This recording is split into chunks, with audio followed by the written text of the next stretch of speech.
Thanksgiving is coming up pretty soon, so I thought, what the heck? Let's see if we could figure out how to brine this sucker. Let's go. I've got about a 10 to 12 pound bird here. She's quite ornery. She'll tell you that she's 9.2 pounds, but don't listen to her. Washed her up, took the guts out. We'll deal with those in a minute, but for now, let's go on to the brine. This is my standard brine pot. This is all I use this pot for, and if you look at the inside, you can see it's really seasoned well. I'm going to put about 2 gallons of cold water in it and meet you at the stove. As you can see, I have my 2 gallons of cold water. Over here, I've got all my spices I'm going to use. 2 tablespoons of peppercorns, 12 bay leaves in the pot, 1 tablespoon of ground ginger in the pot. Let's stir those around, and I'm going to bring just those spices alone to a boil. I always put a lid on things when I want it to boil quickly. In the meantime, let me show you how to make the broth for your gravy. I have about 8 cups in this pot, and I'm going to put in the neck, all the gizzards, the liver, all that good stuff in the pot. Here I have 1 cup of onions, 1 cup of carrots, and 1 cup of celery. You can see, I haven't even taken the skins off the carrots. Doesn't matter, you're not going to eat them. This is for flavor. About a teaspoon of salt, some kind of pepper, and my secret ingredient, poultry seasoning. Let's put about a teaspoon for now. Stir that up. I'm going to bring it to a boil, then simmer it down for about an hour. I wanted it to reduce at least half. Oh my goodness, as you can see, this is boiling nicely. Let's turn it right off. I have here 1/2 cup of sugar. As you can see, it's real clumpy, but that's no problem because in the pot it goes. Let's add 1/2 cup of kosher salt. Stir that around really well. You want the salt and that sugar to totally dissolve. This has to come to a total room temperature or colder. That brine has now cooled and I'm ready for the next step. I have a favorite bucket that I whip my turkeys in. Had it for years. I also brine my chickens in this bucket. Now, it's going to get heavy, so let's go to the floor and I'll show you how we do it next. Come on, baby. Let's see your 12 pounds get into this bucket. There we get. I like it sitting up like this because I want that brine to get right into the cavity.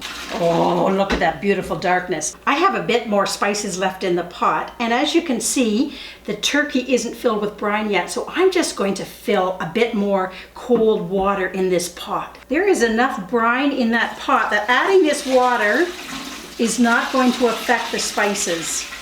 That's super. Get in the pot! I'm going to take this to a refrigerator. We'll see you tomorrow.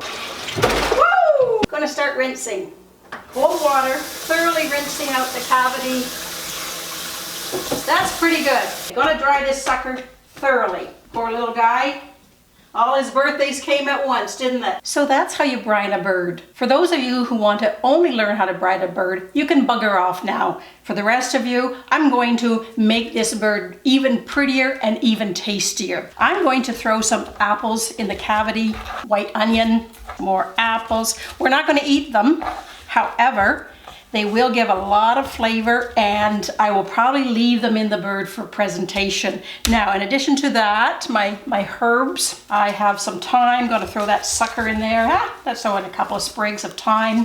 Going to put some rosemary in there. I just find thyme and rosemary is a really nice combo with a turkey. Now we're going to throw a little bit of salt and pepper inside this sucker. Inside she goes. Little pepper inside. Here comes the cool part. Very gently, you can see there's the meat. And there's the skin. Just put your hand right in there and separate the meat from the skin. It is very easy, and actually I'm glad that I put on these gloves because sometimes it can get a little creepy. I'm doing this because I am going to put some herb butter in between these 2 layers. Got some garlic, I think parsley, chives, whatever you want. 1/2 cup of butter. Going to put the 2 together and mix her up. No big deal. You can just put in sticks of butter. That works too. I just like a little extra taste. Under the skin, first I'm going to do the leg. You know what? Here's a little trick. Divide it right in half. That way you know how much to do on each side. Underneath the skin she goes. Let's put a little bit more there. Underneath the leg, back in here. Now what I'm going to do, and I'll turn it around to show you, is I'm going to just work it. Can you see that? Can you see me working the butter? There we go. There's a big blob right there. Same thing on the other side. Oh, golly, I smell the rosemary. Also, what you're doing is you're coating the bird with some delicious butter, aren't you? What you're going to do next, and I hope you can see this, is tuck the wings underneath the bird. They tend to burn. So let's just tuck them under there like that. Cool, eh? This little utility bird, it was very cheap. I think I paid like 99 cents a pound. Came with these wonderful little plastic gadgets that keep the legs together.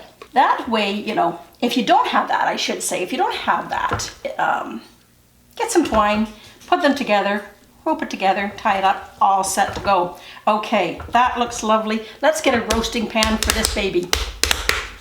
This has a lovely rack. I think I've mentioned in previous videos, try to always cook a roast, a turkey, a bird with a little rack. If you don't have a rack, carrots work lovely. I am going to put in some more onions and celery and carrots. I just chunk them up roughly. It doesn't have to be pretty. Now, why I'm doing this is because that's going to flavor the gravy really nicely. I'm going to put a lot of them near the end where the cavity is going to go because the juices of the bird will run towards these.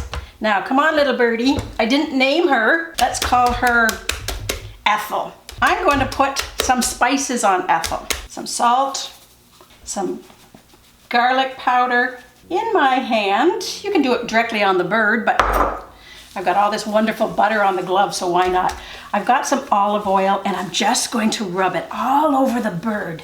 This way, when it's all done, it will crisp up.